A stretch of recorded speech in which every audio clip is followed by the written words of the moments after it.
Whoa, it ended. Let me see. Oh, so did John Yao. I believe one of the most damaging beliefs Christians have about money is... I want that. Let's see. I'm looking for my guest today is John Yao, and this is a recording that he's come out with recently.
Wow, 7 minutes went by very fast. Hi, John. Hi, how are you? Thanks so much for having me, Kathy. Yeah, it's really great. Let me just find there we are. My got to get on my Facebook. Yeah. So yeah, that was really great. I love the I guess it's a secondary title his seven-piece instrument. No, that's the name of the band. Yeah, the 17-piece instrument. Oh, that's cool. John Yao and his 17-piece instrument. Right. Yeah. Yeah, Thanks. cool. It's a lot of fun. So, John and I do not know each other at all. I forget how, I think I just heard your music pop up um and I followed the trail. Hmm. And yeah, and it's just it's nice to interview people who, are putting out high quality music and who are committed to a life of doing art, doing art and music. So I like to tap into people's perspectives, and also I like to let the audience know that there's a ton of people on the planet doing this, and they probably don't know a little, they don't know this much of them. So, Yeah. but it's nice it's inspirational for people to, to see us in action, Hmm. We're doing it. We're doing it constantly. We're living it. So, Yeah.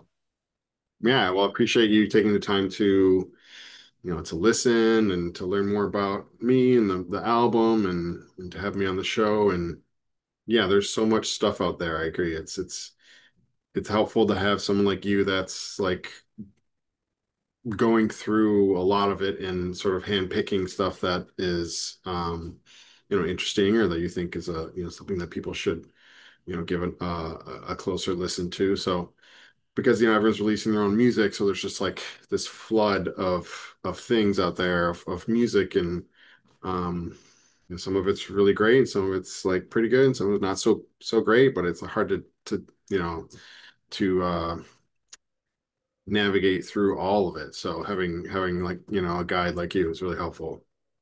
Appreciate yeah, that. there's so much. There's so much. I mean, Yeah, it's you're endless. sorry, you're number 639 that I've interviewed. So, Wow, amazing. Good for you. yeah, and I've interviewed people from all over the world, and Hmm. um, it's funny. It struck me, and I've been a musician all my life, but it just struck me that, wow, there's so many of us actually out there. Yeah, And it just, it was kind of mind blowing to me. And yeah, even though it's kind of a duh thing. yeah, But still, it's just like, it's kind of the same as, you- whatever, politics or life. There's always the people who are like, rah, rah, rah, they're terrible. sure. And really, I really feel like a lot of the really good things that are happening on the planet are most of what's happening on the planet. It's just not, there's not a Yeah, mouthpiece for it. yeah. I think you know, I always tell people for me, especially leading a group of like 17 musicians, there's so much on my plate, and anyone that does their own projects is similar, but on the scale of 17 people, it kind of gets you know eh, exponentially bigger, so there's um only so much energy I have and time and energy I have in the day to like to invest on that like, hey, look at me over here, that whole element of it.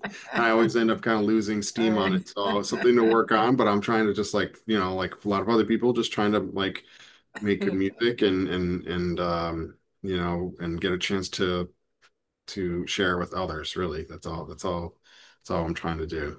yeah, yeah. Well, so are you in Boston or New York? I'm in New York. Yeah, I'm in Okay. Queens. Yeah. Um, you, but you went or you taught at Berkeley? Yeah, I used to teach at Berkeley. I taught there for a couple of years.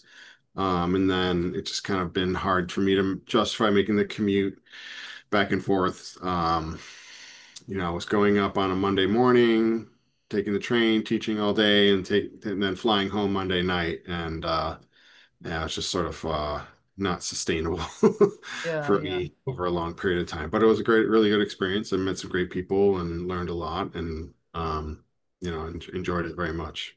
yeah. What were you teaching? I was teaching jazz trombone lessons, teaching a couple other like what are they called, lab classes in the brass department. So class called Art of Section Playing, which was really fun, trying to get brass players to really focus on the fundamentals of like being a good section player, especially as a trombone player. That's such a huge thing because you're often in like a supporting role. Um, and then I did a couple like improvisation courses for brass students, and then like a jazz trombone ensemble. But it was a lot of fun, yeah, and learned a lot, and then I started January 2020, so it was quite interesting because I went up there for a few months, and then boom, I was like online for about almost a year and a half after that. Um, and that was a learning experience like it was for everybody. But I did come to find that like there was a few classes that like worked actually better in that environment than in person. And largely because a lot of like this art of section class, I was all online, and one of the things that Berkeley, one of the great things about Berkeley is like all the students there are very tech savvy, and they all have um, familiarity with like software like Pro Tools and Logic and how to like make their way around it. So we were recording, I was having them track parts for Hmm. different big band charts that I had, PDFs of like classic stuff, Thad Jones, whatever, Count Basie, Sam Nestico, and just we could like go in and like listen to each track and kind of critique everything with like a magnifying glass. Um, online, and that was actually like that was a lot of fun. I think the kids got a lot out of it. I mean, it's I would different when you can go imagine. back and like really see it and then have the reproduce the performance again, repeatedly and talk about what could be better as opposed to just like we played it and now it's done and sort of like left our ears. It can Yeah, just like kind of loop it and really be like, oh yeah, that's what was wrong with that. Okay, and so I felt like that was a kind of a aha moment, if you will, in terms of like, okay, there are some classes that can function online well, yeah, but teaching trombone's not one of those. Teaching any instrument, privately, I working know. on the fine Especially technical skills is trombone. like impossible. It's just so hard. I don't know. Well, Uh, and trombone and like guitar. I mean, things that you really do need to see the you student need do to it. see the person, Yeah. and what instrument do you play? Well, I'm mainly a singer, Uh-huh. and Great. I went to Berkeley actually for Oh, flute. great. Excellent. So, and I play some piano, but uh, Cool. yeah, but I call myself a musician because I am. Sure. Yeah. But I mean, for me, I always play a lot in lessons, Yeah, and I've learned the most from my teachers that played in the lessons with me. yeah, Something about hearing their sound with yours and like that's just not possible online. You just yeah. can't get that. So that, it doesn't matter what instrument it is. I feel like that's like such a the art of imitation is so powerful and it's so hard to do that online. It's not, um, Do you it's use not really possible. any, So.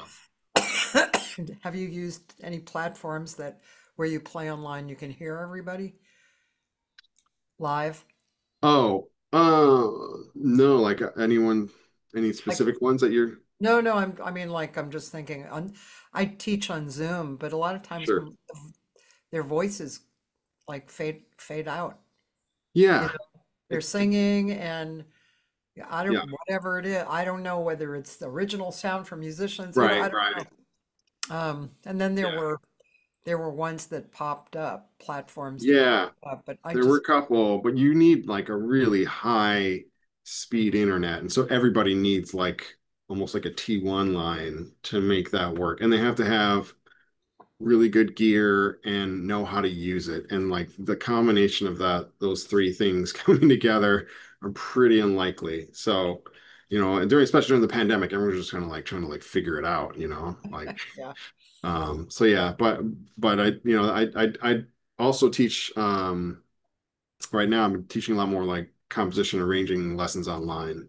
And that's actually been another format that is like really great to teach online. I mean, because we can pull up PDFs and share screens and like yeah, dig in on the finer details, of whatever arranging and composition that are happening in people's pieces. And, we can zoom in on stuff yeah, and I can play examples and then, we can play some stuff on the keyboard if we want to, but um, yeah, it's just that's like I feel like those are the handful of music classes that function well online, but any like ensemble or performing kind of situation is really hard. So yeah.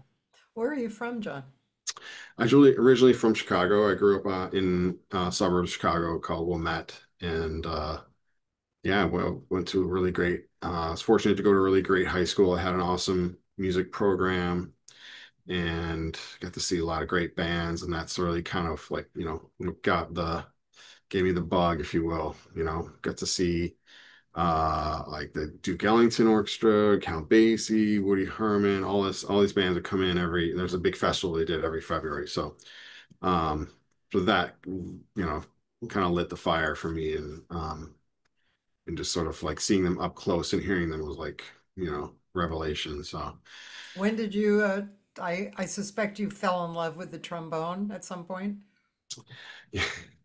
yeah, I mean, I think I don't know. The story that I always tell is like I feel like the trombone picked me. I don't know. I didn't pick the trombone, it picked me. I don't know. Like the I was initially I started on piano, Suzuki piano, which was really helpful for ear training and then after a little while moved to more like, conventional or traditional, whatever Yeah. style piano with reading music. And I didn't really enjoy my teacher that during that time. And made a deal with my mom, like if I, switched to another instrument, because there was a day in fifth grade where you could like try out all the instruments. So I went and literally just went and tried, there's like all the instruments set up, trumpet, trombone, saxophone, clarinet. I just went and tried the trombone, played it. I was like, boom, that's it. Great, I'm done. And so yeah, I made a deal with my mom, like, hey, if I pick up trombone, can I quit piano? And she was like, okay. Uh so yeah, that I feel like the trombone picked me in a weird way. Um, yeah, and then I think the piano would come prove to be really useful for me later when it came to composing and arranging and Yeah.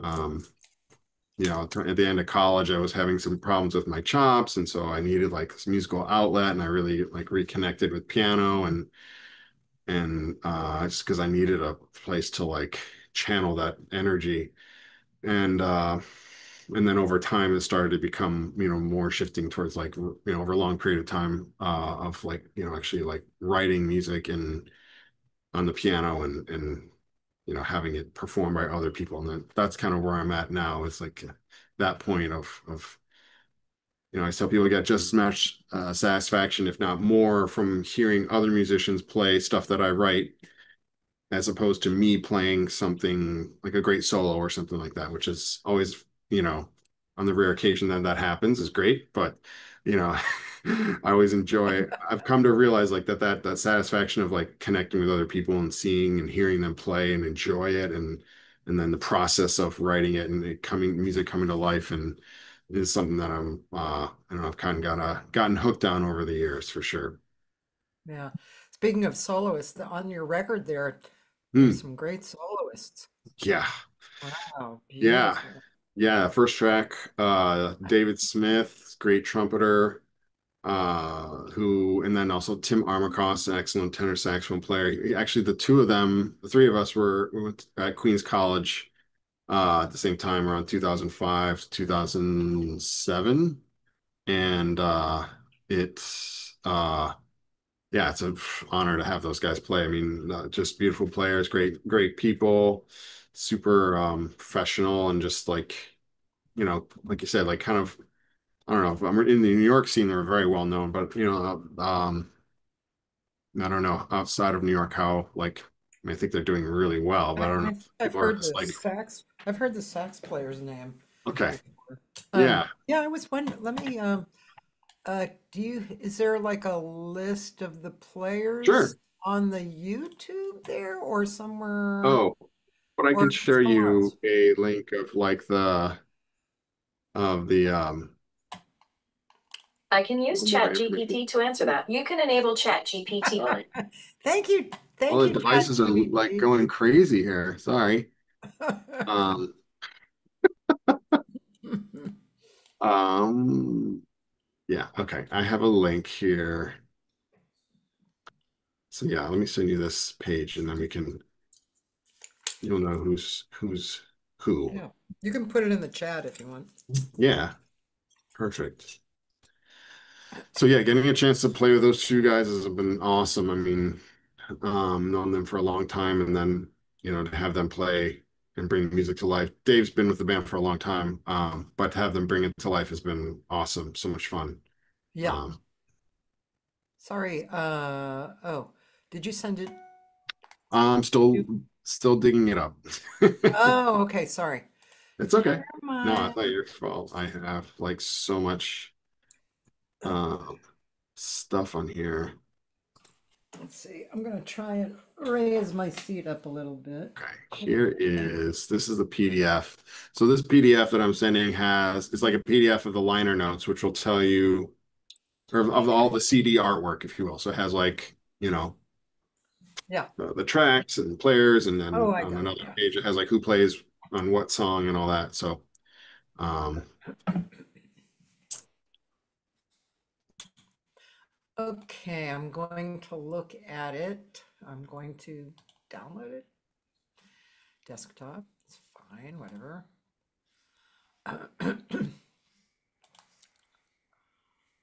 Oh, I guess I already have it there. Okay, I must have oh, downloaded it already because it's probably in your press package or something. Yes. yeah, yeah. That's okay. But if you zero in on the far right hand corner, you'll see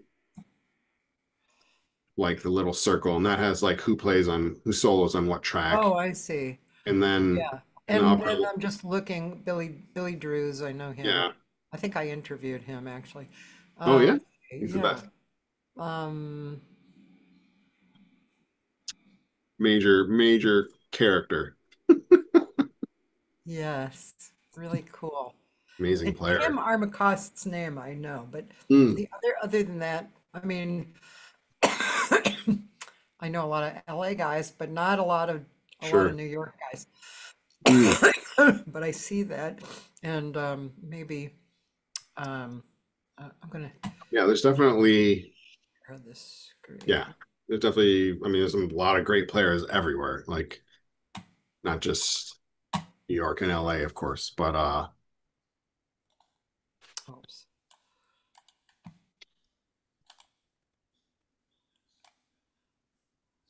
Oh, right. So, and then in the left-hand corner, you can see who's in the band, and mhm. yeah, I really like that chart that we just heard.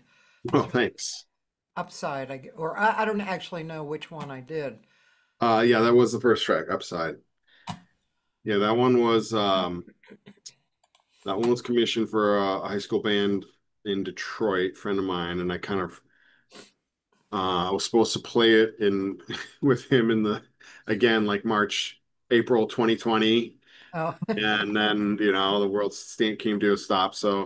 Um, so then once like things opened up again, I was like, oh, I want to hear this, and we yeah. played it a few times here in New York, and then I kind of reworked it and made it a little more challenging, and kind of yeah like reworked some stuff with it for my band, and then I eventually did go back to Plymouth Canton High School out there, and I think it was 2 years later, and did like a guest artist thing, and we played the track, um, and the band sounded great. I mean, they played so well, and like that was one of those moments too where I was like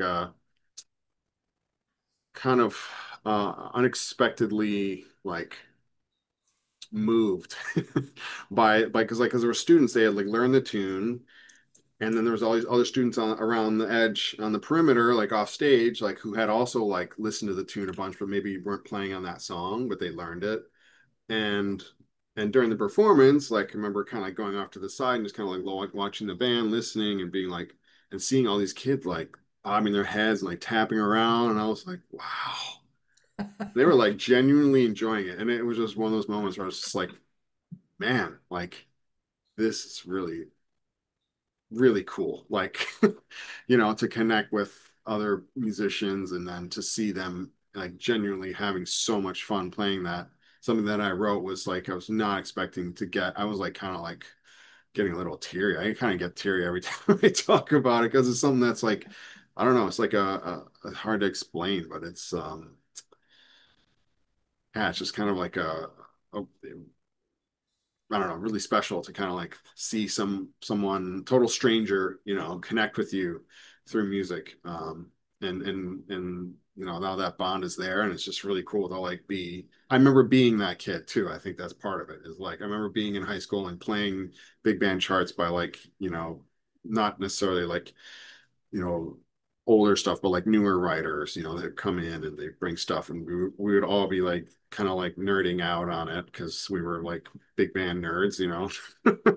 And we like learned all the parts, and we were singing and dancing, and we're like having fun with it, and just sort of was like in our like ear and in our consciousness, with me and like this group of friends. And um so I just remember, I remember being that person, and so to like see that happen from the other angle was like really, really cool, really special, and just being like, wow, this is great. And then to like also just have a hand in like, let's keep this music going. Like that's to also really important thing for me, and just to pass it on. And that's always something that, you know, I'm sure you've talked about this many people on your show, but that's such a important part of it, is just like keeping the tradition alive, and passing the torch. Yeah. Yeah. I mean, that's why we're part of why we're doing this. You know, Right. we want to communicate, we want to give something that's special. So we have this special thing that we've Mhm. worked years to achieve. And we got it. We have it. We're capable of having it. Mm. Now, to deliver it and to have it received and acknowledged, that's, I mean, just saying that, I get kind of Yeah. a buzz on my in the Yeah. back of my neck, because I mean, everybody needs that, and Hmm. especially us, because we're many times the work, is either subtly acknowledged or not acknowledged. Right. And Yeah. you work hard, work, work, work. I mean, it's Yeah. that way It's for grind. artists in general, Yeah. yeah. So Agree.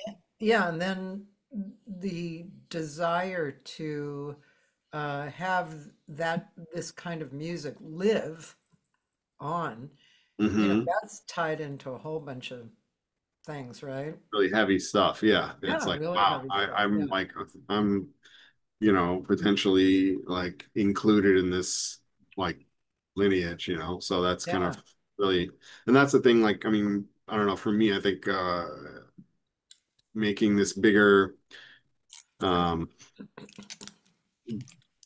investment in like the writing side of my career has, you know, kind of been happening over the last couple of years. And that's, I think that's the part of it too, is like the music lives on, and like it has a life of its own, like whether I'm here or not, and you know, whether it happens to be played somewhere, you know, in Los Angeles or in Germany, wherever, whoever knows. And it's like it just kind of has a life of its own. Like that to me is like is really cool. That's a super special. I've seen that happen with other composers, and it's like you play their music and you feel like you're connecting with them, and especially if you know that person, it's like, oh yeah, I don't know, it's just something there that's yeah. hard to I describe. like how you say it has a life of its own.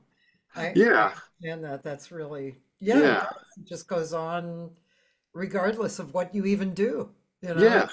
And It moves on. people will change it, Yeah, and you know, make it work for their situation, you know. And like I'm all for that, you know, yeah, like yeah, need to be the same thing every time. It's just you know, a template for them to work off of. And yeah, it's just like, I don't know, to connect with other people is really cool. That's the thing yeah, I've enjoyed the most about like with the big band, that allows you to do that in such a like um on a bigger scale than, you know, than a quartet that just has lead sheets and stuff like that. I mean, that's great too. But I know something just different about having stuff that's more composed and arranged and orchestrated, like specifically for this larger group. And you know, that, definitely the big band thing is a huge part of education too. So that makes it like, you know, a yeah. little more. Uh, When you write songs, um, I mean, I'm sure the answer is that it's varied, but when you write songs,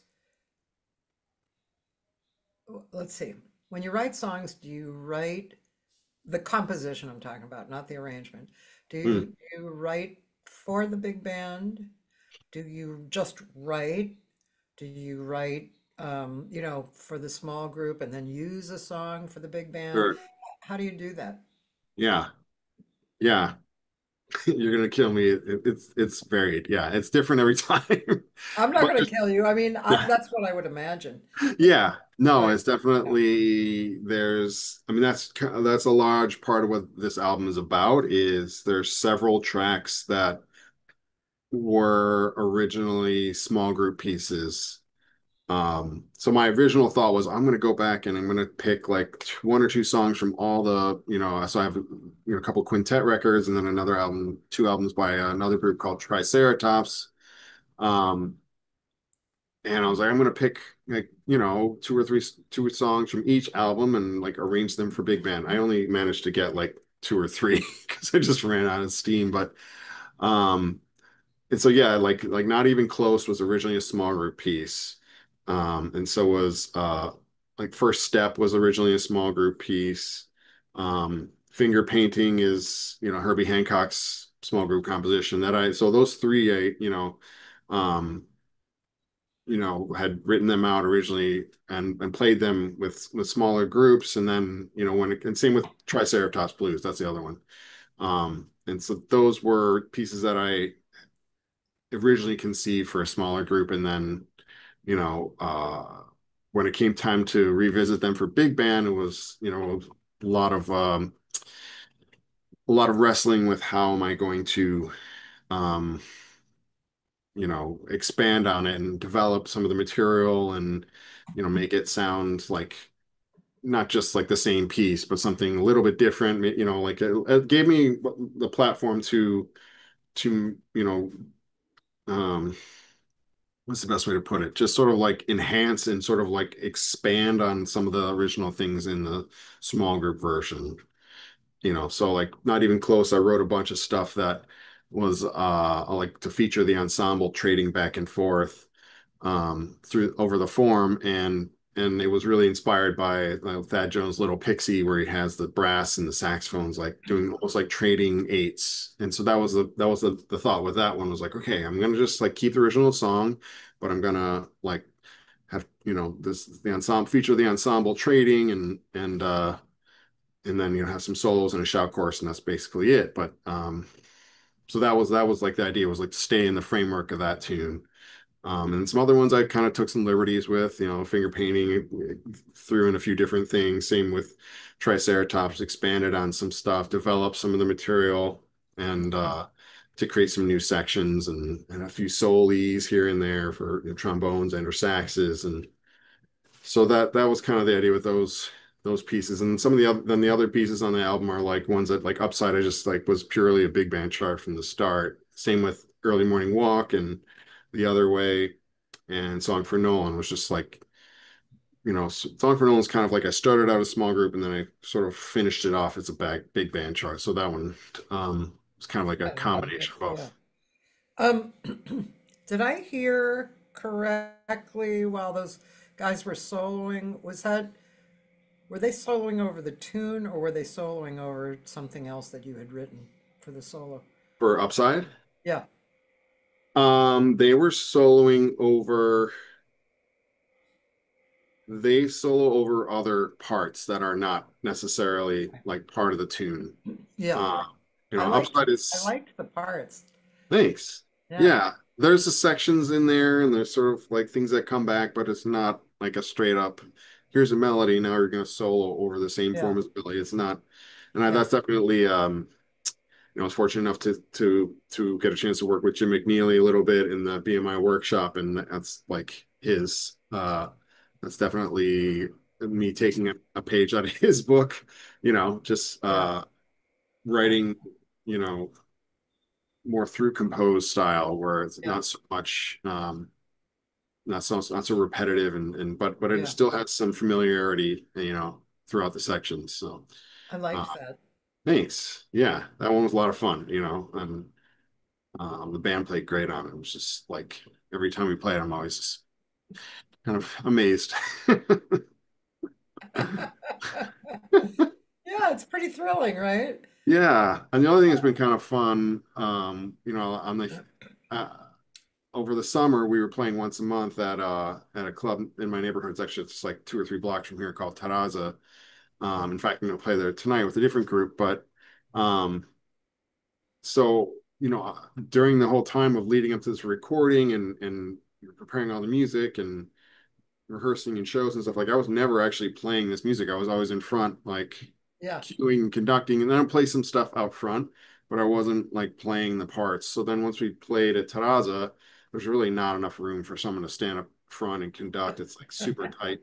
So I was playing in the section, which was a whole nother experience because I was like, oh, I'm like playing my own music. Like, and that was a really cool experience, like very good learning experience. To see what how things certain things like feel on the instrument, and as a being in the middle of the section and Yeah. knowing all the parts and now playing trying to focus on just playing my part. That's the hardest thing. It's like you know the hardest thing is to play your own music, and that's like it's such a so kind of ironic because you think you're like, gosh, I wrote all this, I should be able to play this whole thing, but like it's for me it's like it's harder because I'm caught up with everything that's going on around me, and then sometimes I will inevitably like lose track of my primary function in that moment, which is just like play the music in front of you and don't worry about what everyone else is doing, because that's if you just take care of business, everything will come together. But it's so hard if you know all the parts you've written and you've lived with it so long, and so that was a really good learning experience. Yeah, I have found that in my own unique experience, like for instance, doing a CD release party where I know all the music. And Hmm.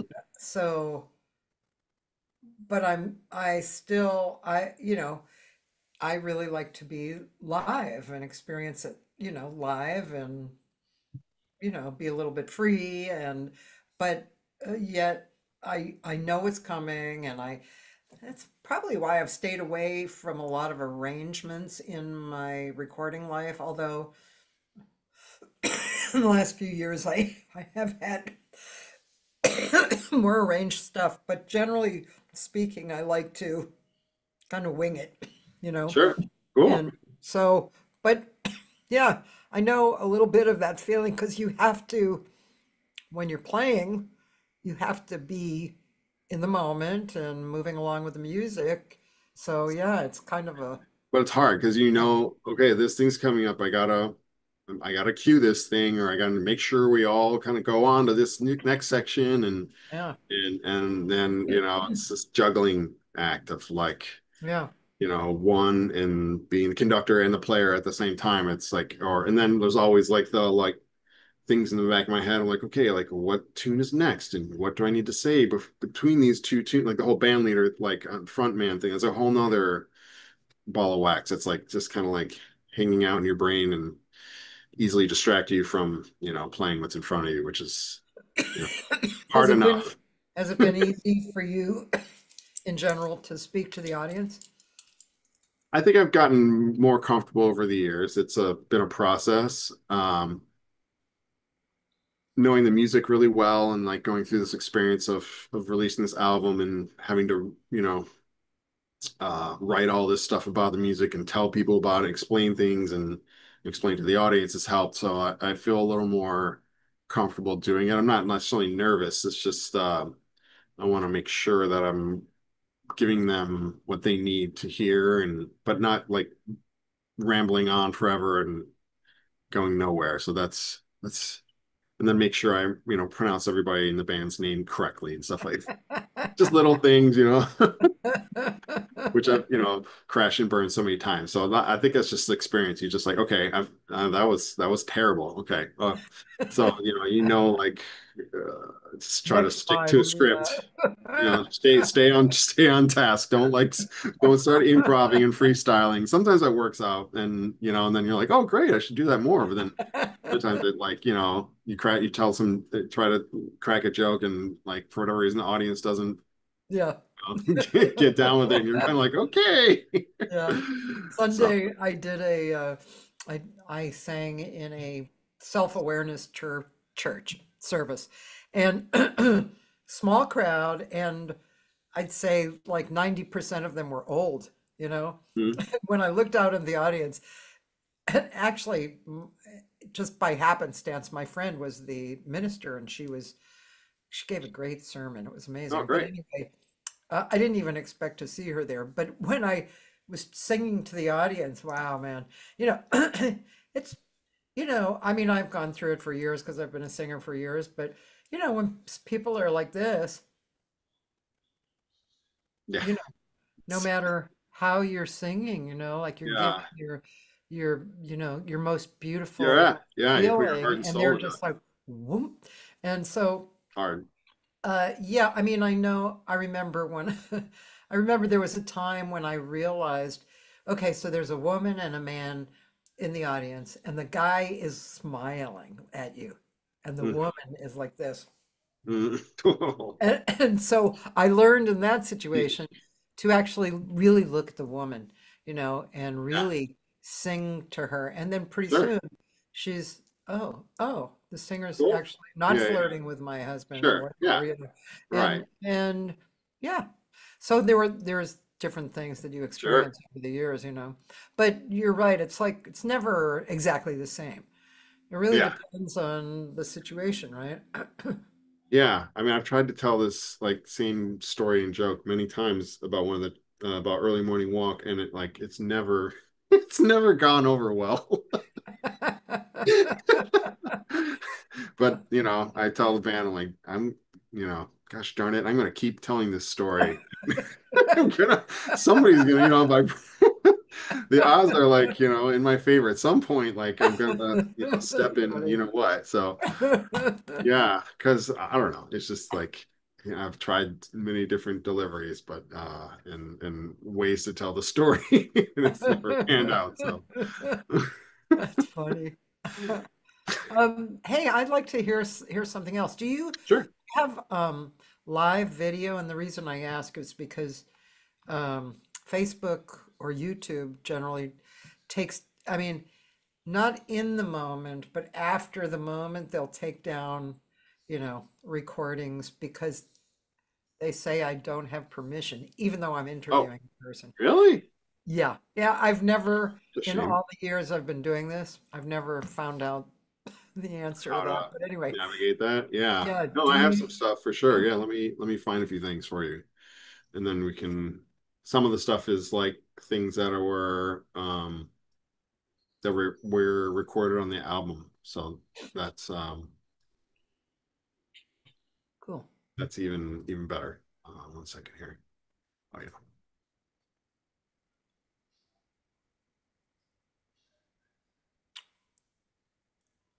It's a nice PR picture of you. Thank you.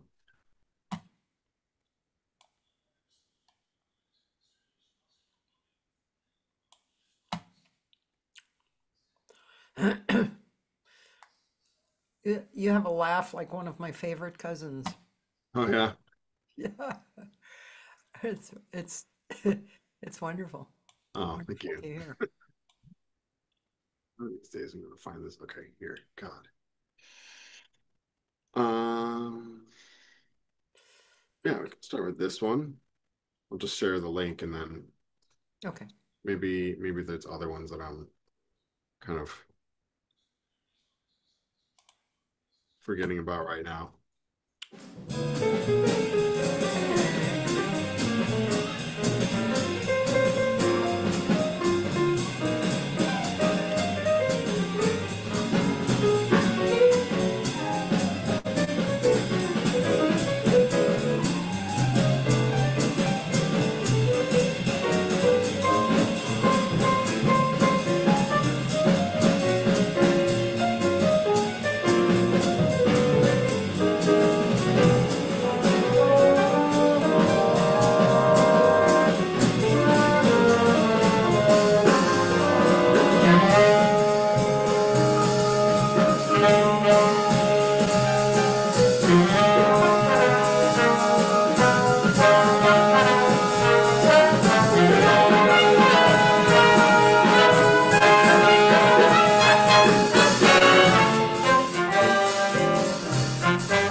Nice. So, was 2 years ago, Yeah, and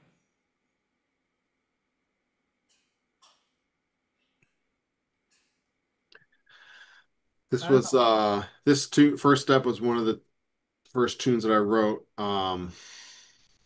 upon moving to, after moving to New York City and trying to, well, I came here for grad school at Queens College, and then after graduating, I was like playing around a lot, and then I kind of wrote this tune, and I thought, I want to record it on my first record, my quintet record, and we played it and at a rehearsal and tried it out, and it became really clear to me that this was better suited for a large group because there's just certain things I wanted to do melodically and harmonically. I was just like not able to fully realize with just two horns, and a piano. Um, so this was like, okay, I put this in, kind of put it in my back pocket as a potential big band chart at some Yeah. point. Um, and finally circle back around to it. And then, we've been playing it on and off. I've probably written at least 10 versions of it because I keep changing my mind or changing things on it. But now it's done because Yay! yeah, well, it's done in the sense that I'm not gonna go down that open that can of worms again. But Right, no, right. I'm super happy with the chart, and it's fun, and the band plays it great. It's funny to hear that version of because it's so much faster than the record. So it's like Oh, it has a lot of that tune can kind of go a couple different ways in terms of how much energy and how yeah, or the vibe of it can be different, obviously depending on how what the tempo is and where it is in the program and how everything's kind of feeling. yeah, The band can obviously live it gets can get more it can pick up steam and get adrenaline starts to kick in and all that. So yeah. Your conducting looks very flexible. I mean, because I mean, I never took a conducting class. I mean, I've conducted a little bit, but yeah. is it basically, I mean,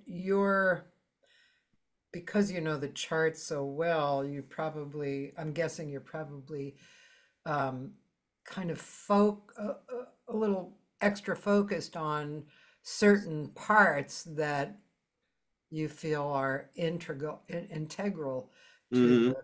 the movement of the charts, and so you might get away from you know doing Yeah, into I boom think or that kind of thing. no, I never. So I mean, I'm like you. I never took any conducting classes. Oh, Me conducting is a product of me like wanting to write the music and then knowing the music well enough to hack my way through, and I've just sort of like gotten better at a little bit better. I would hope to think over the years at it. And it's definitely has been a work in progress. It's still not like where I'd want it to be, but I know there for me there's I'm always whether it's like uh, I played in so many big bands too over the years, so um, I'm always like, even if I'm writing the piece of music, I'm often putting myself in the shoes of the players. And so there's definitely points where you need a conductor, and there's other points where like that person doesn't need to be there because they're just sort of like, so I maybe sometimes err on the side of like being a little too loose sometimes, but like I don't want to be a robot up front rigid, doing yeah, this like and then just like killing the groove and the vibe and everything. Like I want to let the horses run, if you will. yeah, yeah, And so that's why I'm like kind of coming in and out of it. And there's some simple little cue things that are helpful but not always totally necessary, but good to have just so everyone knows we're in the same place. And then there's points where like, yeah, I do need to like lock in a little bit more and make things a little more clear where the beat is and the form and stuff like that. But I'm trying to think of it as like if I were playing what I want someone up there conducting during all yeah, these sections, like that doesn't, I've seen that happen so many times. It's like that person doesn't need to yeah, be there. Like the band can play this. yeah, Like just get out of the way. You wrote yeah, something great. yeah, Let them, let them bring it to life. And then there's other points where you choose your points, you pick your spots. And that just obviously comes from knowing the music really well and Yeah, being the one who wrote it. So yeah. Do you generally have the same players in the band? no, no. I mean, there's a core. There's a Yeah, core group yeah, of people. There was a core from the first album that I was really excited about, and then like a bunch of people, in the time not long after. So my first album, Flip Flop, was like from 2015. I was super excited about it. I'm like, we're gonna play all the time, and we're gonna like do this and that, and then like a year later, whatever, a handful of people moved out of town, and then like 5 years later, two or three people, and now it's like almost not even the same band. There's like three or four similar players, but for the most part, there's a core group of people in town that I use, and yeah. uh, but it's almost never the same because it's impossible to get everyone to the same 17 people, much less five people in the same place because everyone's just busy, doing their own things or playing with other people or teaching or Yeah. having a life, Having a life, man, or yeah, having leaving family, town, kids, or or you know, yeah. right? Leaving town and stuff. Yeah, yeah. There's always people leaving, and there's always new people coming in, and that's just the name of the game. I'm Do sure you it's like know that in LA. do you know Jai Lee? Yes, yeah. Jihei, right? Yeah. Oh, sorry. Yeah, I'm haven't pronounced her name for so long. I interviewed her. She was really interesting to interview. She had yeah, I mean just getting I mean, I don't know if people who aren't musicians actually understand, you know, the intensity of getting together a big band, Right. and all the moving parts. Yeah. And so we were talking a little bit about that, um, and I really like her music. She's really good. Yeah, Um, yeah. I played with her band a few times. oh, Excellent. Yeah. yeah. Yeah, but it just, you know, yeah, I just think it's really a big undertaking, and I mean, there's so many Yeah. moving parts, so many moving parts. Yeah. I mean, you book all these people to play, whether it's a gig or that maybe has a rehearsal or it's just a rehearsal, and it without fail, especially if it's like pretty far ahead of time, two or three people that the night before or a day before, a couple days before, are gonna have to bail, and that just like happens. Um, Do they and get subs generally? yeah, I mean that's part of the Yeah, understanding. Some yeah, yeah, people have to be reminded of that, but that's just something that kind of comes with the territory. Like as a band leader, people are gonna get calls for other things that like pay more money, yeah, and they're just gonna take it, and you have to like not take that personally. It's very hard. But I'm a side man too. I'm playing with other bands all the time, and so I get that side of it, and like, yeah, like if it comes down to like, am I going to make $30 or $300? It's kind of like a no-brainer, you yeah. know, unless unless we're playing on TV or something like, or Yeah, whatever, some yeah, insane thing, in which case it's not going to pay $30. So right, yeah, it's like it's a balance. So you have to be at peace with that. And um I mean, I don't know, I think the big band thing is especially in New York, and probably in LA it's the same thing. It's like the kind of the equalizer in terms of you get to see who's people, like what people's commitment is to music, and is it like what comes first, music or getting paid. And that's like with a big band, it's always going to be the music, because you're never going to get really much yeah, financial yeah, satisfaction from it. So it's kind of the equalizer, and that was one of the things that attracted me to coming to New York, was just like this idea of like getting together to rehearse with bands, and there was no gig or no money involved, and it was just like that was it. Just go play some music, and like yeah, cool, like that's a beautiful thing, and it's hard for that to um to exist in New York. There's so many players and everyone's so hungry and people are constantly coming, so this is an environment where that is happening all the time. It's not so much the common thing in other places. I'm sure it does, but not to the scale that yeah.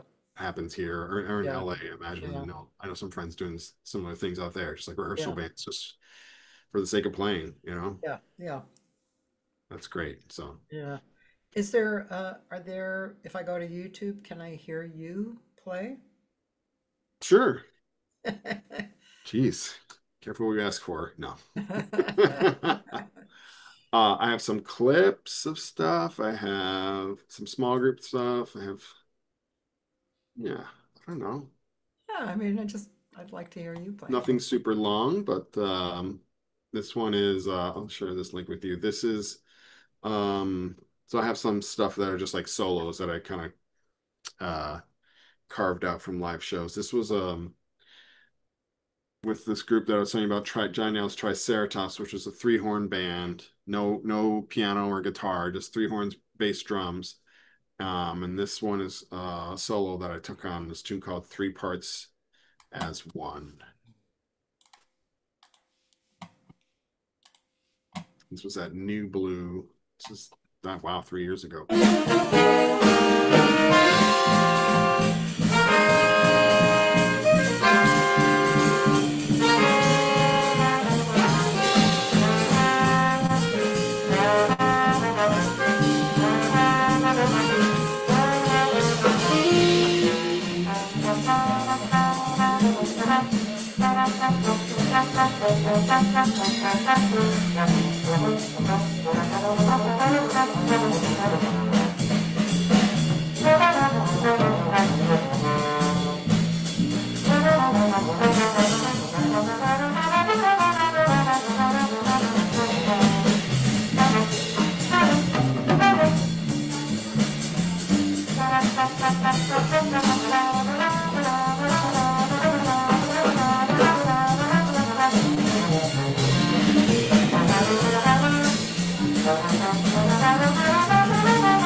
Oh man, okay.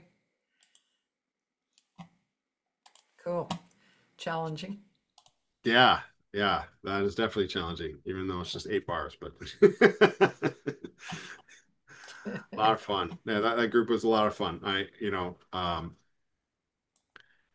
After I did my first big band album in 2015, Flip Flop, uh, I was having a hard time finding a place to play for the band. And I felt like, man, we did all this work to do this record, and like I want to play, So I put together a Kickstarter, and I funded like a not like I funded a 3-part concert series that included 3 shows over the course of a year, and covered the cost for renting the space and paying the musicians, and then paying me to write some new music.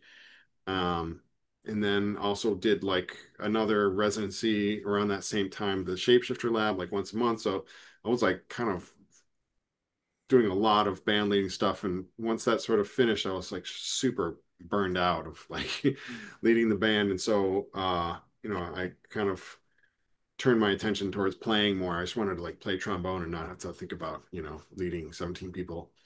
And then the Triceratops project was kind of the next release of albums that I did, and it really was like a good outlet for me to like focus on playing, and then also work on kind of help me scratch the composer arranger itch, if you will, because of writing for 3 horns with especially without a piano or guitar is like one of the hardest um the hardest instrumentations because you're really limited. You're really handcuffed by, if you just had a fourth voice, it would allow you to like realize some of the harmony so much easier. Um, so, I like to make my life difficult. So I figured, I should do this. This would make it difficult. Yeah, this is a great idea. No, so that's one of the first tunes on the first album called How We Do, and that's called Three Parts as One, and that was a lot of fun. I mean, that project was so much fun. We went and actually we went in, recorded 2 albums in 2 days. Um, and so that was a Good. really great learning experience, and wrote a bunch of music. They're both different albums. And the second one's called Off Kilter, and that was a little more, a little more experimental, a little more avant-garde, a little more um, Cool. contemporary stuff. So Yeah, that's fun. well that yeah that formation of the band. I'm wearing this Angel Cool. City Jazz Festival. So Nice. this has been going on 20 years. This guy named Rocco Samazi Uh-huh. created it, and it's well he calls it creative music. I'm trying to stick to that, but I actually call it avant-garde. Mm, But so it's the kind of festival that has, a few different nights and it's in different cool. locations. And the musicians here who play that style of music are really good. Sure, I bet. And Yeah. you don't hear people just going blah, blah, blah, wandering around. I mean, you Yeah. hear real beautiful music. And I mean, I don't know if he does this kind of constantly, but I've seen things where he's just put together musicians who don't know each other. Yeah, And I've then heard they about create this. gorgeous, I mean, Yeah. really beautiful, substantial pieces Yeah. to bring you into the space. It's really, really nice. I'm promoting it for him. It's like Cool.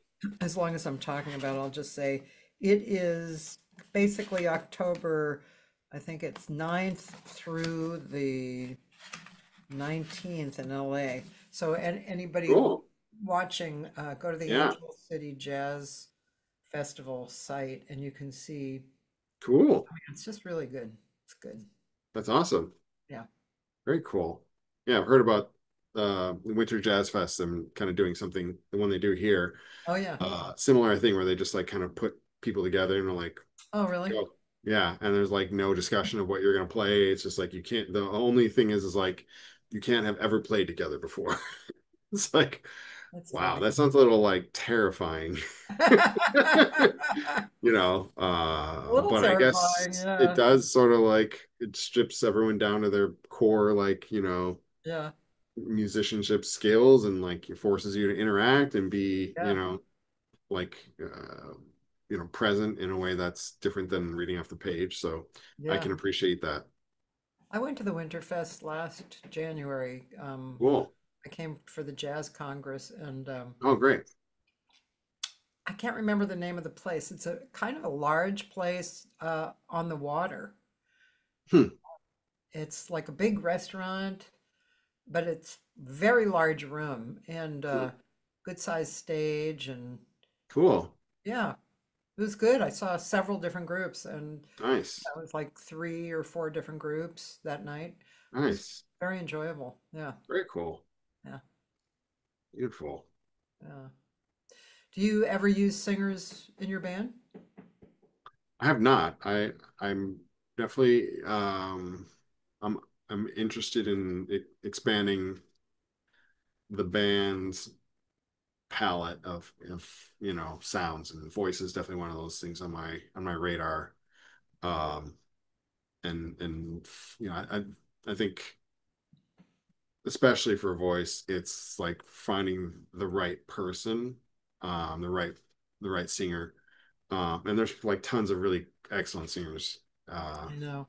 So it's One not singer, not like there's not like any shortage of choices. I just haven't like sat down no, and really been but like, this is one what I want to do. singer that might sound really great with your band is Paul Jost. Okay. I'll look him up. Yeah. Uh, Paul Cool. is um I'm he's gonna a write his name down. really experienced singer, Jost, and Cool. he's also a drummer, and Oh, he's been great. a drummer forever, and so Hmm. he has all that kind of chops inside him, but he's got kind of a unique voice, kind of rough, and Hmm, so he did a lot of session work, singing and talking. I mean, he's just a real unique kind of sound. cool. Yeah, Thank you. it's Yeah, I it's appreciate that. not like, you know, lover man or where. Yeah, it's Yeah, not like yeah. that. I know that's not that there's anything wrong with that, but that's not what I would be looking for. That's I'm not looking very for. it's very politically correct. But yeah, big bands, I can't listen to. I just can't listen to some big bands because my dad was a sax player and he had big bands. Oh, So great. I grew up with that, and that's that real kind of typical sound. He liked Stan Kenton and all that. Sure. I mean, when it's played really well, it's okay. This is just my own personal ears. But I really like unusual big bands. I like Yeah. unusual writing, and like I was saying, like what the soloists were playing over on that Hmm. first song, and you know, um, I mean, uh, and it's like, I mean, I'm not saying anything new, you know, people like what they like. Sure. But yeah, it's so great to hear. I remember actually, now that I'm thinking about it, oh my God, that was, I don't know if you know this name, Vinnie Golia. No. So Vinnie Golia is a little older than me, I think, and he's a woodwind player, and he has always been into creative avant-garde music, and he'll write charts that are, they have like these sections, and then they go through the sections on the chart, but they're free within the sections, they Uh-huh. can, and Cool. so, but he used to have, I don't even know if he called it a big band or an orchestra or what. I just remember going to hear it, and he would have like basically, a lot of saxes and a lot of bass players and a lot, he would have like a large, really large group, and then he would direct. Yeah. And it was free, but it was directed, and it was Yeah. absolutely fascinating. Yeah. But anyway, that's just an interesting way of hearing a band. Yeah. No, I can appreciate that. I think, like almost like kind of like composing on the fly, Yeah, yeah, within, sort of a structure, but there's yeah, certain things that he's, cueing yeah, um and introducing and stuff. So that's really neat. Yeah, I'm actually like about to kind of dive in on a project kind of similar to that. And yeah, it's called Let's Make Some Noise. And it's meant to be an interactive music experience for the audience where the audience actually like participates in the performance and like potentially like creation of the piece and the yeah. music. So Wow. I it kind of stems from after a lot of my concerts I would have people come up to me and ask like or just kind of be like, wow, I can't believe you wrote all that music. I mean, that saxophone solo was so great. And I'd have to explain to them like, I didn't write the saxophone solo.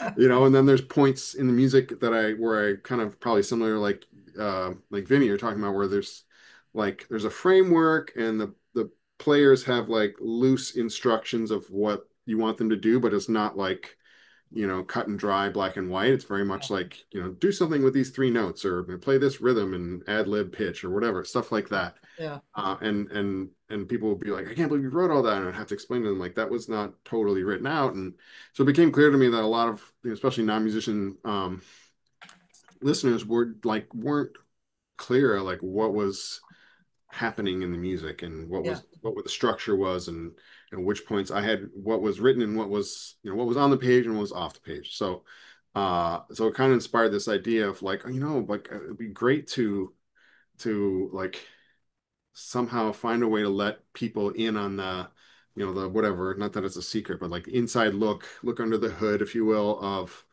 the process of like writing a piece of music or performing it, and what better way to do that but to involve them in playing with it, playing with the band. And so that's sort of like when you mention, Vinnie Golia's like, kind of composing the moment. That's similar type thing that I'm trying to You have start to tell working me on music like more that. about this because actually, I'm actually presently creating a show. I was like, Cool. I was thinking, well, I don't want to just do another Cathy Segal-Garcia, jazz, Right. band, come and see me sing, I Sure. just didn't feel like doing that at this point. Yeah. And so I Right. thought I'd like to I'd like to make a piece that where the audience is kind of involved. So Yeah, we absolutely. have like four people working on it, and so we'll have Cool. musicians, a dancer, spoken word, maybe some movie shorts or art, and then we'll Uh-huh. have some times when we'll talk to the audience and we'll get Right. there's a theme. It's an overall theme of humanitarian kind of theme. Cool.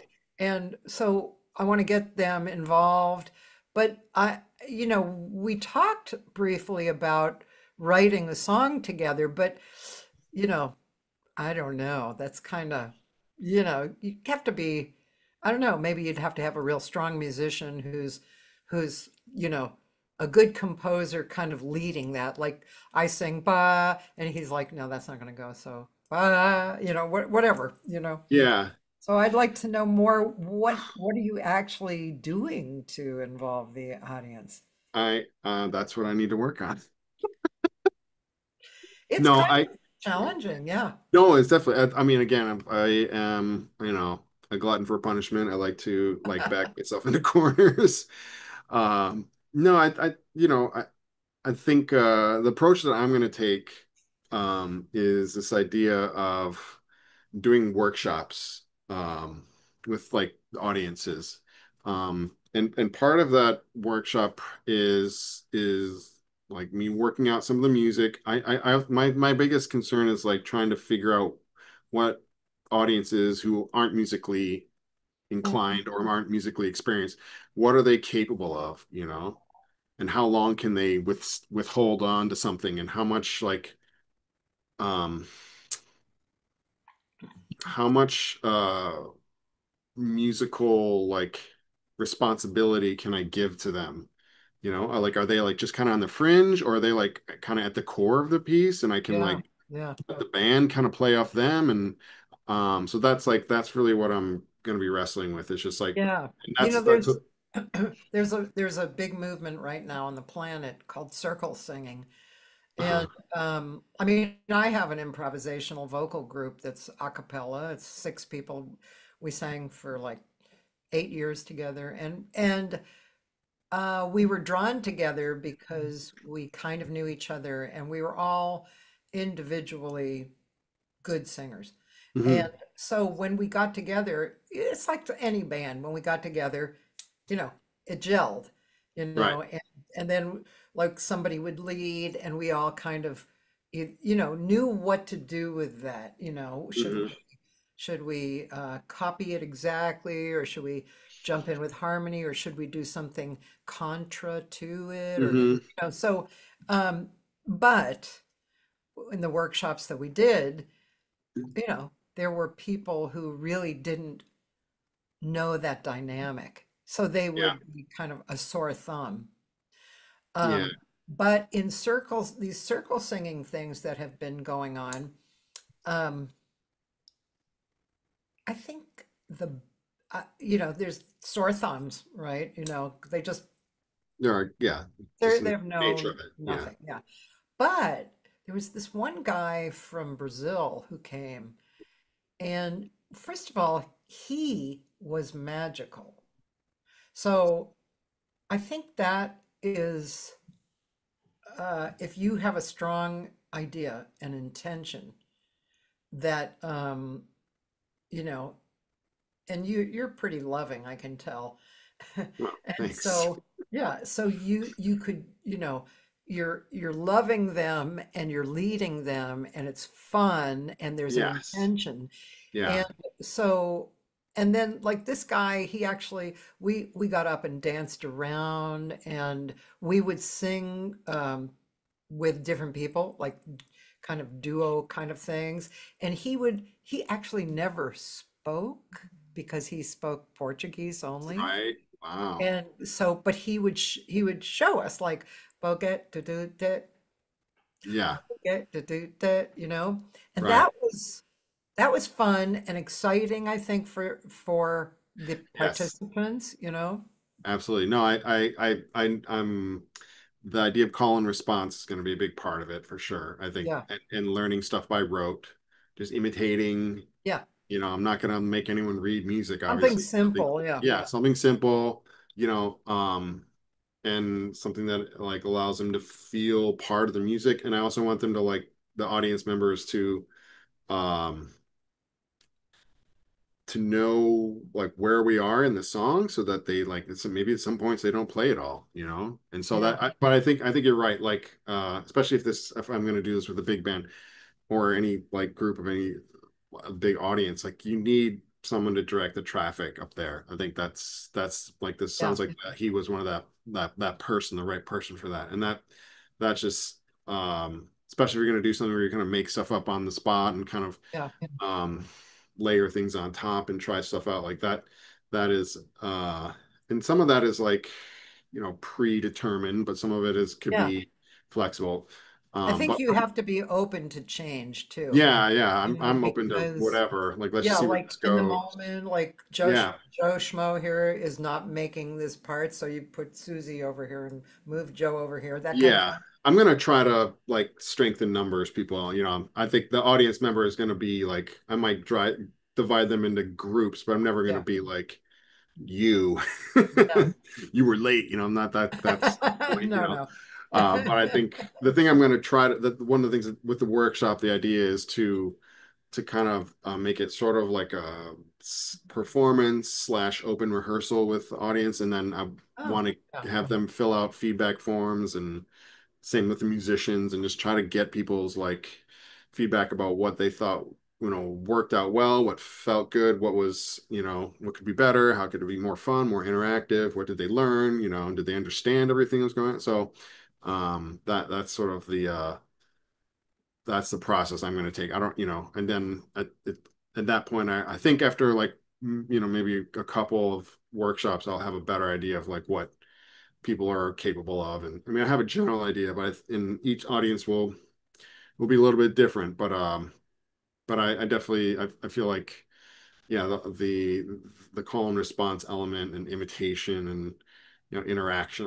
I want them to experience that and also experience like being part of the band, like performing stuff together, and maybe even some sort of improvisation element for the people, whether it's like I give them some instruments to do that. That's also another possibility, or having them sing, of course, or clapping and stuff like that. So um but those are the those are the details that I need to work out, and that's that's what I'm going to be tackling over the next like several months. So it sounds fun.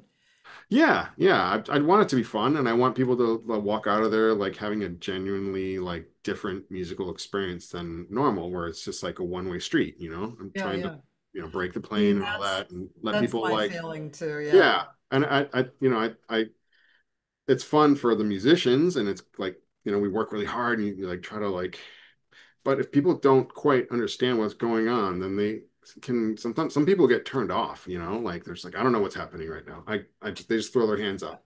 Yeah, and I know a lot of people like that. They're like, I don't know what's happening. Like it's cool, but I don't like can't really yeah, fully appreciate what's going on. So I yeah. feel like something like this can give people, a little inside look at to like maybe, um, learning more about it, and like, and then being more open-minded and to listening to stuff and things that are, out of their comfort zones, because their zone, because they at least have some like fundamental understanding of what's going on. A reality. Yeah, as opposed to Yeah, just like, it's a lot of people with jazz are just like, I don't know what's happening. Like, what is going on right yeah, now? Like, I don't know, yeah, what are we doing? right. And they get overwhelmed and they're just like, click, Yeah, that's it. yeah, So, I'm trying bring people in instead of close them out. And when you get musicians playing at such a high level, it's easy for that to happen.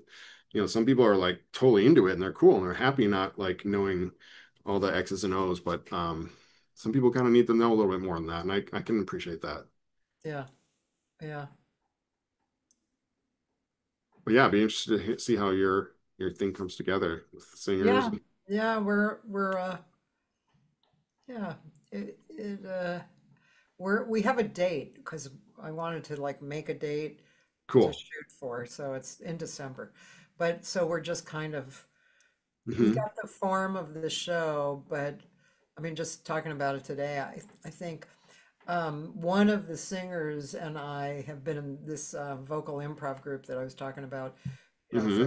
8 years, and and he's a really great singer. So I think, I mean, I already have some interactive stuff, but it would be fun to see if we could put in this. Um, you just have to think about it a little, like, can we set up a groove and then, and especially if you have instruments, right? Because then there's the harmony behind, and people can kind of try and fit in with that or not. Um, I always give these, I don't know why I just thought of this, but I give these scat classes, Cool. and I always say user friendly. And so, because some people get really freaked out over Yeah. the idea of improvising. Yes. And so, Absolutely. um, one note, I just start them on one note. Sure. And so here's a chord, just sing any note. So they sing a note, and I say, Right. Welcome to Scat 101. You just scatted. Right. They're like, I, re it's that simple. Yeah, it's that simple. Right. Yeah. And yeah, you can use that. But and I might. I the next might. thing I do, which I don't think is great for a large unknown crowd, is I teach them the chromatic scale. Oh And wow. Interesting. I have one chord and I have them hold one note and then feel the feeling and then move to the next chromatic note and Hmm. feel that feeling. Because many times you might observe singers, yeah, especially younger singers or singers who don't scat, you know, they freak out when they hit a tension note Hmm. because they're not familiar with it and they think it's Yeah. wrong and they think they're Yes. fucked up, and you know Yeah. so that's really helped a lot of people, That's to cool. I dig yeah, that. yeah. I mean, personally, I mean, when Benny Maupin plays and I hear his tension notes, I'm just drooling, you know. Yeah. I'm waiting for them. He's so in tune, and the vibration is just great. Yeah. So, Yeah. Finding the right wrong notes. yeah. That's not mine, but I definitely think, um, Write me a piece of with chromatic, okay? A big band piece. sure. I want to No, I want to hear all oh, that. I think that's cool. I love that idea. I mean, I think I know for me, like there's probably gonna be um in terms of like the workshops and how they're gonna Yeah, just me imagining, but like I have this idea of like kind of like some band leader 101 things, like things to look out for, like certain cues that I'm going to give and hand signals and like yeah, universal things that maybe most people don't know, like, and so that there'll be like a little tutorial or whatever, nothing long, yeah. but just sort of like, basic common sense. If you see me take two hands, it means like everybody stops, like, and just little stuff like that, like Yeah, yeah, counting down, here we go, we're going on to this. This is the last time of these four bars and stuff like that. And here's the top of the song, and yeah, here we're on the bridge of our tune, like just little things like that.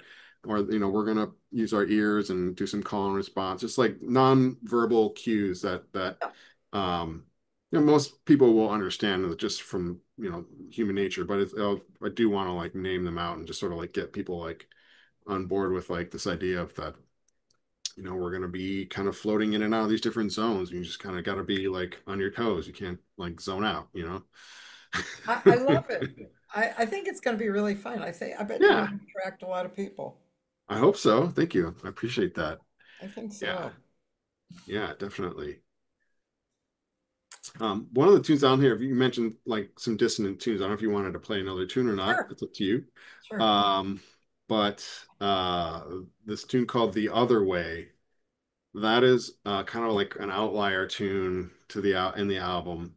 Um, and I probably would play the version from the album. I have some live versions, but the recording is outside and the quality is not great. Even though it's on YouTube, um, but this one is like my one of my maiden voyages into 12 tone music and writing a piece in 12 tone for big band, or writing any piece 12 tone for that matter. Cool. Um, I so have yeah, it. so I have it here. It's from the album, right? cool. Yes, yeah. So this one was just meant to be like, I just want to write something simple form, Yeah. in terms of like the layout of the chart, and it's going to be like high energy. We're just going to kind of like get after it, high octane, if you will, and use 12 tone harmony and just like really develop some of these motifs, and create these vamps that we can use for improvisation, and just try to keep it, like driving the entire time. And there's no chord symbols or any, like nomenclature used in this chart at all. It's just basic, like everything's linear, and especially even the improv sections are just like a bass line. It says like, D Play in tonal D center, minor. Yeah, whatever. yeah. You're just gonna play whatever you want over it. So that Yeah. was a lot of fun. And then getting a chance, to hear Rich Perry play on it was amazing. And then, I had my own, you know, ventures trying to navigate playing on it, which is hard. It's really hard to play over something static that has no chords, and And that's make maybe things up. 5 or 7 bars. So it definitely is a challenge. Yeah. Um, so yeah, this is kind of like an outlier track in terms of like the harmony being so different than all the other ones. Yeah. But it's a great one to check out, and I'll tell you more about why after it's done. Size does matter. If your video Commercials. That happens to me when I'm teaching, and students are like dying laughing.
Love it. Your solo was great. Thank you. I was just imagining the band, playing it for the first time. Yeah. Yeah, that was a trip. I They mean, probably were like, this one, whoa. yeah, the first time we played it, we might have played it. I feel like I started writing and we played it at the concert series after the first album, and then I like kind of left it alone for a while and came back to it and reworked it. But yeah, the first couple, every time we play with different players, like I always get a kick out of the reactions because I remember at rehearsal people being like, "Whoa, what the hell?" Her guys were like, "Geez, you're not messing around right now, you know." Yeah, because it's all distributed My friend around. here said he hears a lot of Don Ellis. Okay, that's great. I will take And that. I Oh don't yeah. know why you would think it if ending. Don Ellis was great. He Mhm. likes Zappa too, but he Yeah, loves big Don fan. Ellis. Yeah, Don Ellis was amazing. Amazing. Yeah, yeah. Yeah. Yeah, this was this on my first album. There's a great big band album, saxophone player named John O'Gallagher, who he was one of the players that like I was like super excited to play with him more, and then like a year later he moved to Spain. I was like, no, or Europe. I think he went to Uh, school, got a doctorate, and then ended up like settling in Spain. But before he left, like he wrote this excellent book about like 12 tone improvisation techniques, and it's super super heavy. And he turned me on to a handful of other books that were equally like uh very heavy heavy lifting, and I learned a ton. I just kind of was checking out the books and sort of like writing, doing some of the exercises out of it and some of his stuff. um and so yeah, this was like a sort of like adventure for me. I was like, maybe I should try something like this. It'd be really cool. Which the other thing that it inspired was so when we recorded Points in Time, we actually went in and did 2 albums in 3 days with the big band. So I crammed wow. in a lot of music over the course of 3 days. It kind of got to this point where I was like, you know what, like getting this group of people together to agree on the same dates is like Herculean task, like we were talking about, right? And then it became like, Yeah. well, if I just add on one more day, I have enough, I can write enough music and I'll get 2 albums out of it. Because I had played on several people's albums and seen other uh, friends of mine who lead groups, and they would, do 2 days, and they would come out with like 1.5 albums, and they would end up having to go back and do another day to finish. Like they'd like end up releasing 2 albums anyway, but they would space it out, and it was sort of like Yeah. I was like, well, if the band is playing enough and like the music's like tight enough, like we could I don't want to end up in that situation. So I was like, let me just add on another day. And so what the second album is a suite of all 12 tone big band music. And that's why like the other way is like the kind of outlier, kind of a foreshadowing of this next album that is in the works right now. And who knows, maybe in the next year or two it'll come out. But it was that was another project that kind of started on the at the concert series that I founded called Big Band and Beyond Concert Series, and so that was like eight movements, and all the music is written from one single 12-tone row, and it's meant to have all these motifs and themes that kind of get passed around from different movements, and yeah, so definitely again, me making my life difficult.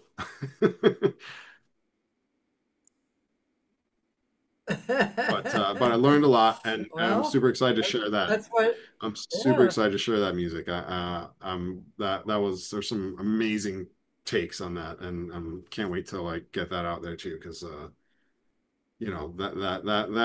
that music was kind of me trying to find a balance of like anytime you're writing 12-tone music, it's like very controlled, and then also like finding a way to like counteract that by giving the players some freedom, um and how much freedom and in what environment and all that. So those were sort of the themes that I was wrestling with, was like control and some chaos, and then some controlled chaos and some ultimate freedom. And um so yeah, definitely that was a great experience. I'm super excited to share that music when it's all ready to go. Yeah, I can't wait to hear that. Do you have children? I do. How could you tell?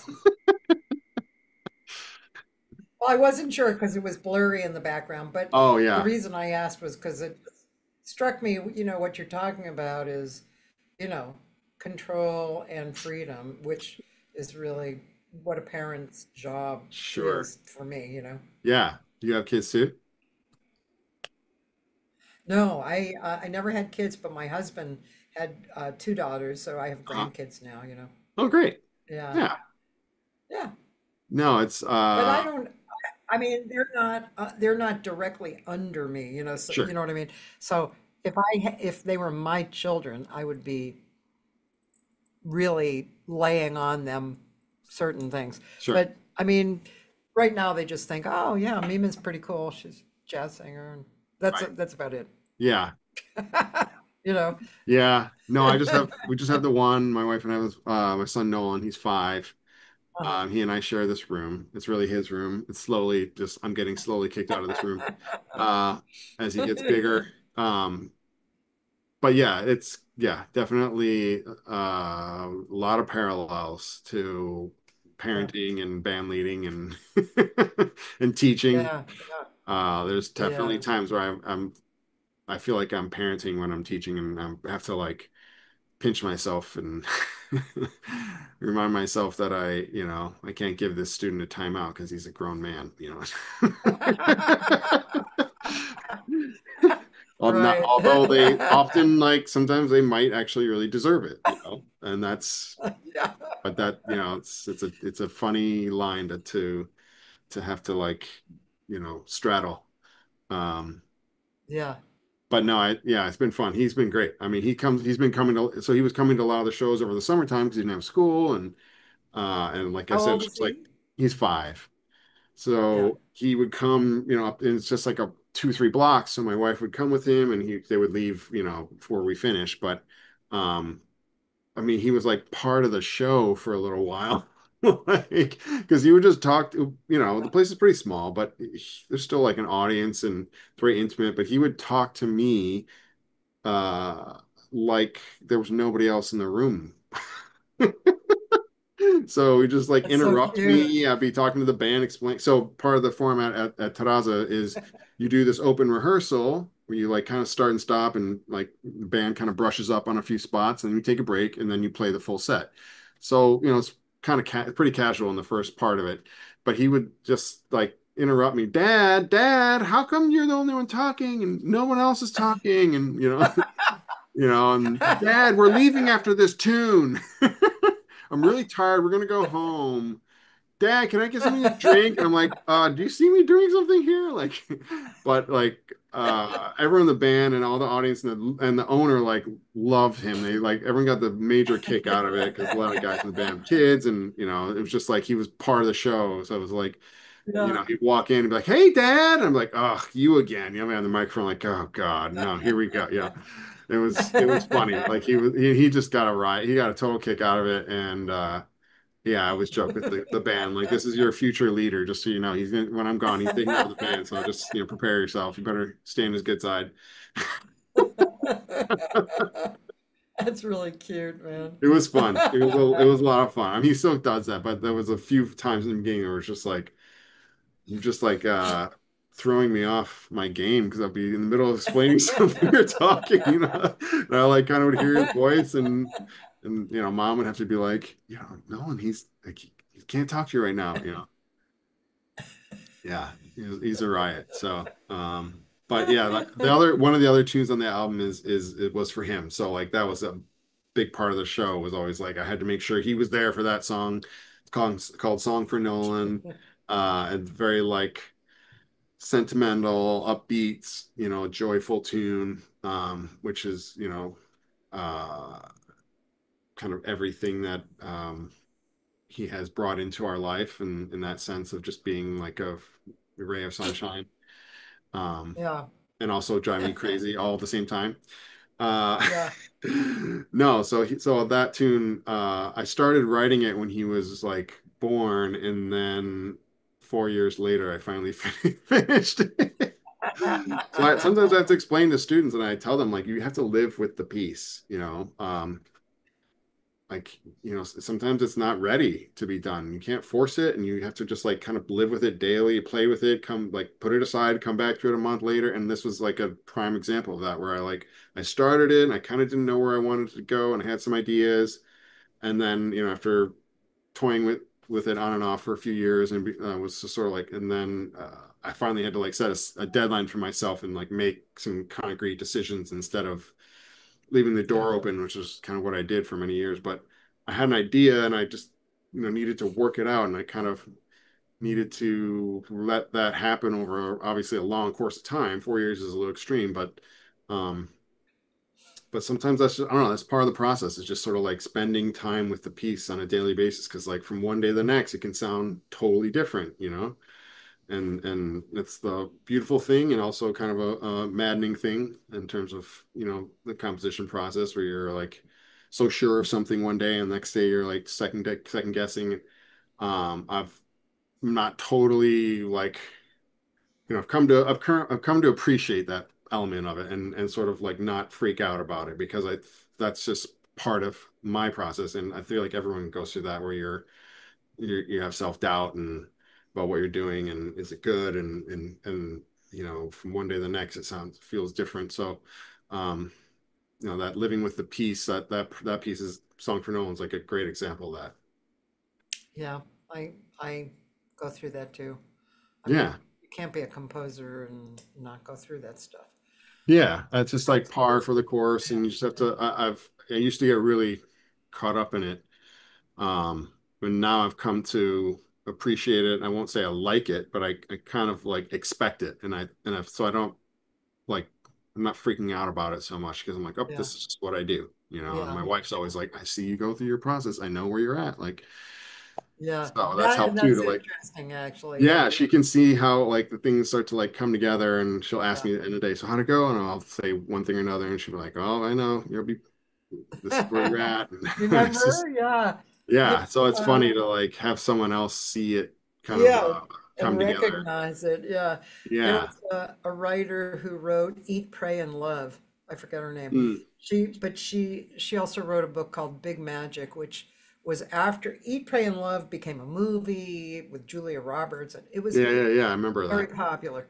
And then Big Magic was a few years later, and everybody kept expecting her to come out with the next big hit, and Hmm. it was an awkward feeling for her, as Hmm. an artist.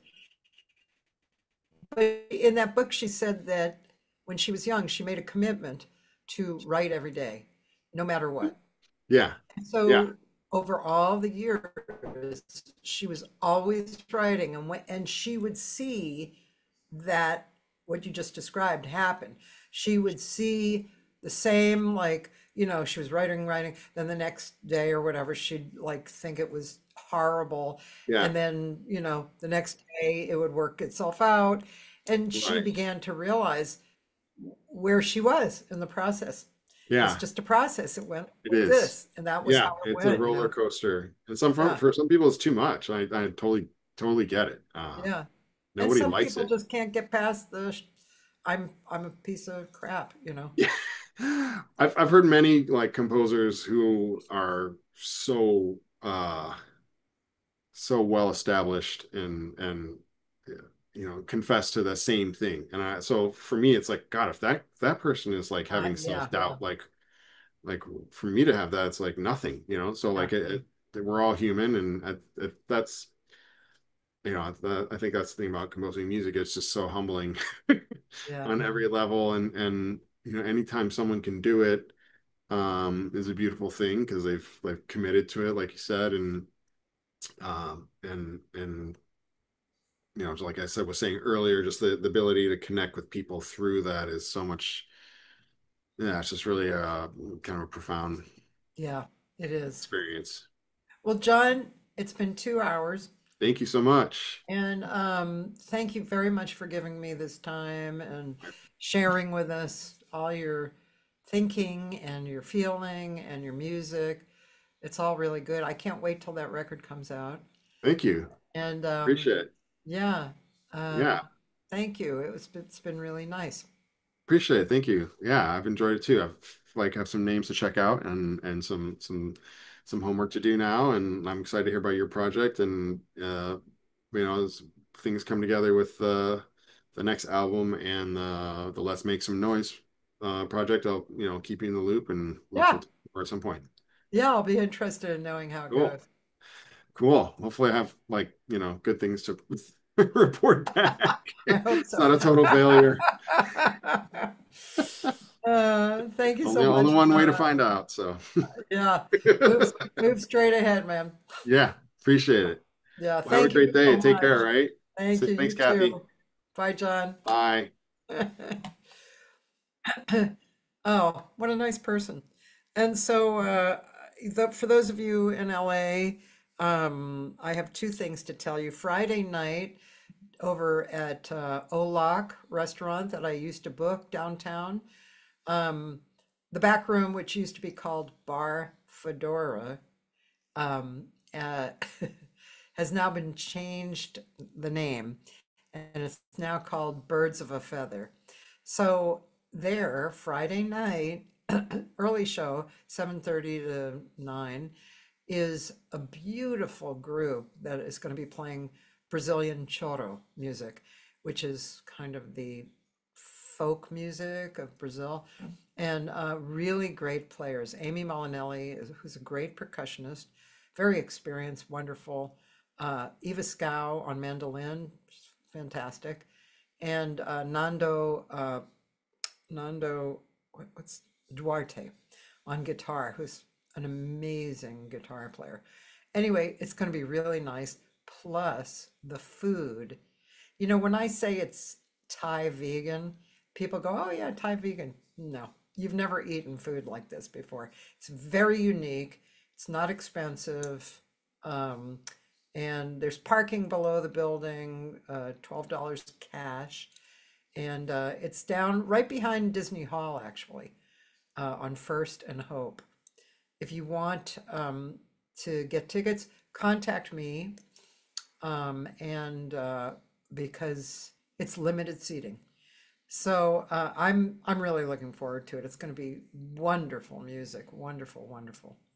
So, and then Saturday I have my steady gig down in Santa Monica, 10:30 in the morning till 2 in the afternoon. This week it's going to be Dori Amarillo on guitar and John Leftwich on bass.